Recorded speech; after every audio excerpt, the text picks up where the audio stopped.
some of the OSB on the actual roof was just rotted. I pulled it down with my bare hands.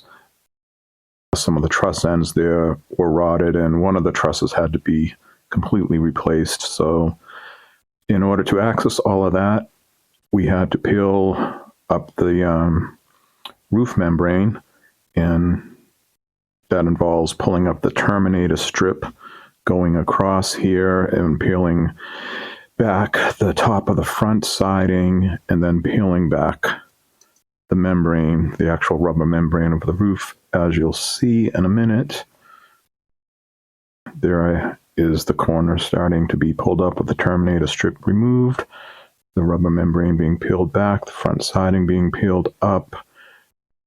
You can see some of the rot there in the corner now that it is peeled up. Here's another little repair. The silicone that I peeled back there and the little holes behind it. Here's a close-up of the holes right there. That also had to be fixed while I was up there.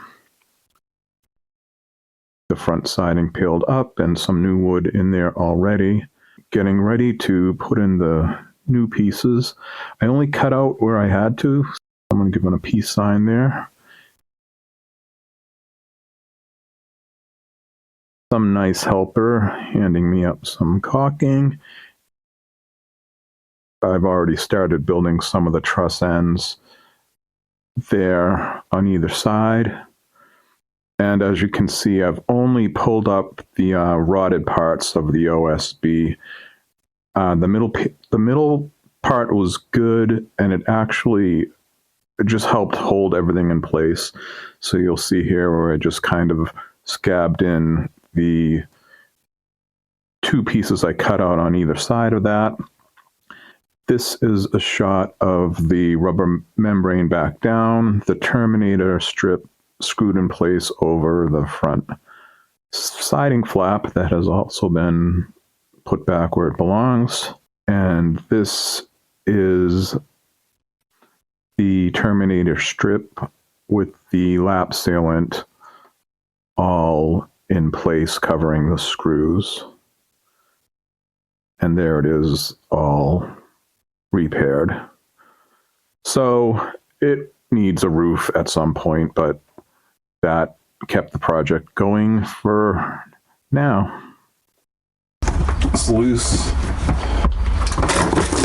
Well, that has to come out and be redone.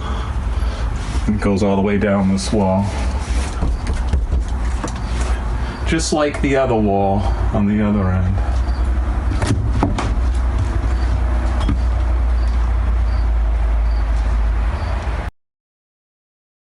This is the back corner of the trailer, which, like the front of the trailer, was discovered to have a significant amount of water and carpenter ant damage.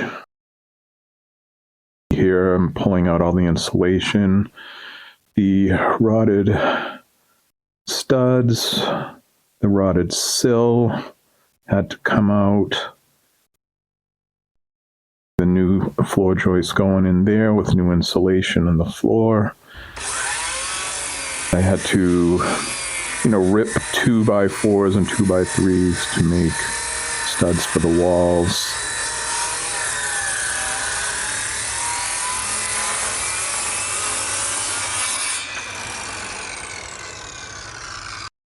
New wood in the corner, the new studs with some cross braces in the corner there, and you can see the floor in this photo with new insulation in the walls and the rest of the floor, and some other studs I replaced on the side wall. New 5mm plywood going onto the walls, and there is the vinyl plank flooring in, and the 5mm plywood on the back wall. This is the view from the outside. I was able to access the floor and the joists and the sill from the outside. And you can see just how water and ant damaged that sill plate is all the way across. There's new joists sliding in here and a new sill plate, and that was all buttoned back together. This is what it came out to look like after it was all painted and furnished.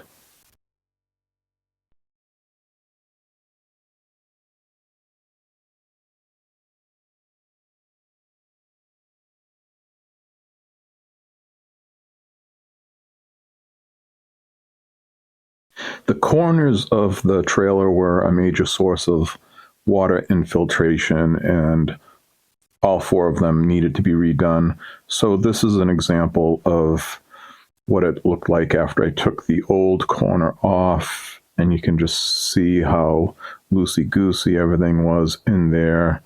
And this shows what it looks like after the new corner is put back on and all the lap sealant is in place.